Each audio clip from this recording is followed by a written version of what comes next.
be here. Uh, so when we think about cities, and what is the context when we think about cities and urban microclimates? Uh, First, there's the ongoing impacts of climate change, actually important impacts of climate change. So we might just assume it's a climate urgency. One important fact also is that over 80% of global GDP are generated in cities. So we like cities, we want cities. Uh, they are responsible for economical and human development. But on the other hand, 70% of global CO2 emissions are also generated in cities. And we have to strongly consider that if we're willing to meet net zero emissions by 2050, which are law enforced here in London, here in the UK and in other foreign nations. And why digital twins? Well, with assuming the baseline idea that cities impact climate change and that climate change impacts cities, with digital twins, we can precisely simulate these impacts and therefore take planning decisions based on solid data. And why now? Why digital twins is not a new term, but why now? Why use it now in urban planning?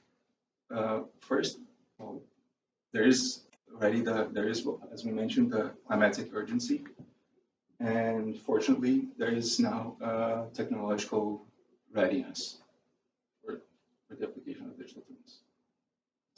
And what did we do in this work?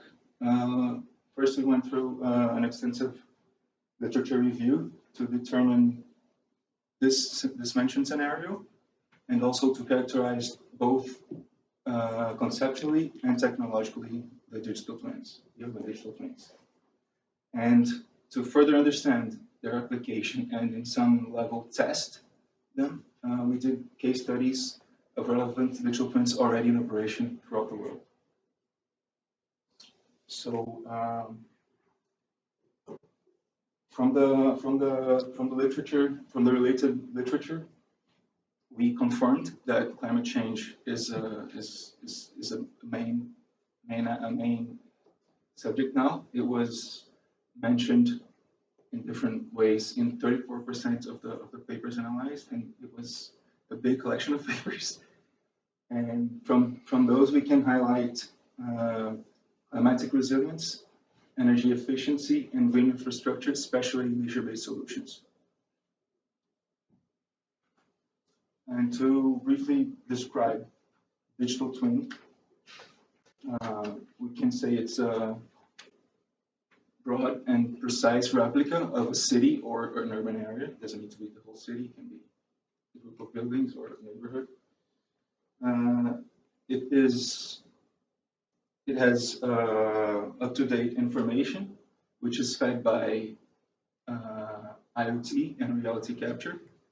And it's structured by the integration of GIS and BIM technologies. And in the digital twins, you can perform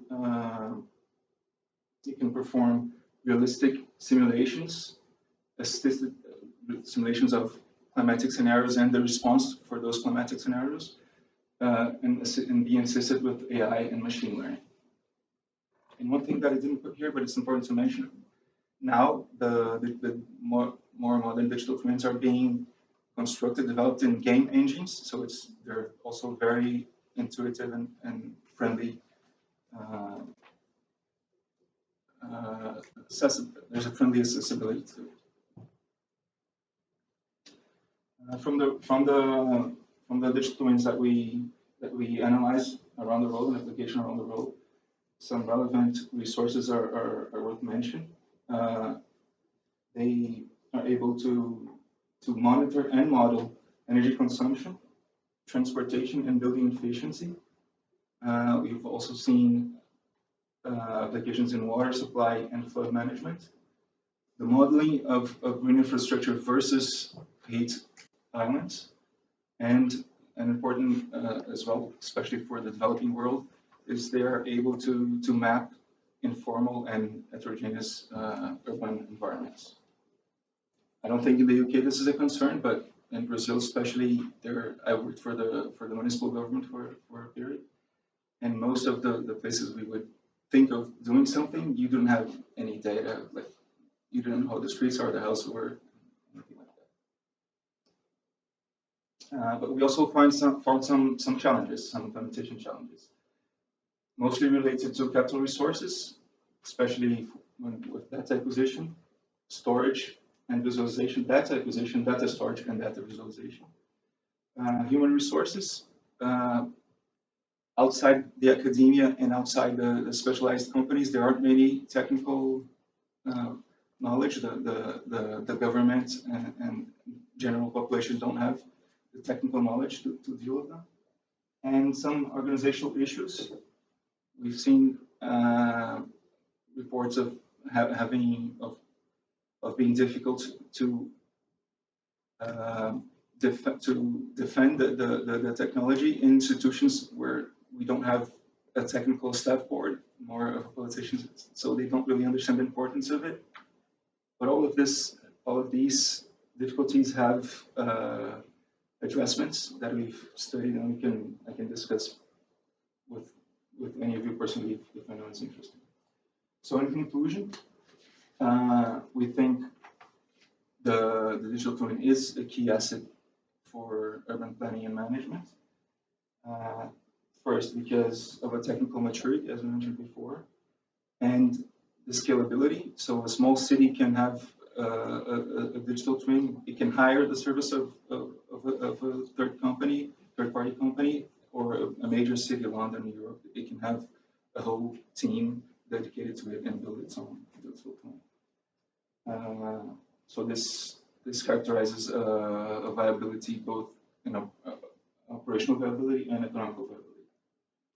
And indeed, they promote resilience and urban climate enhancement through the as I said before, the modeling of climate scenarios, green infrastructure, energy performance, and those help city mitigate the impacts of climate change and enhance, as I said, urban environment.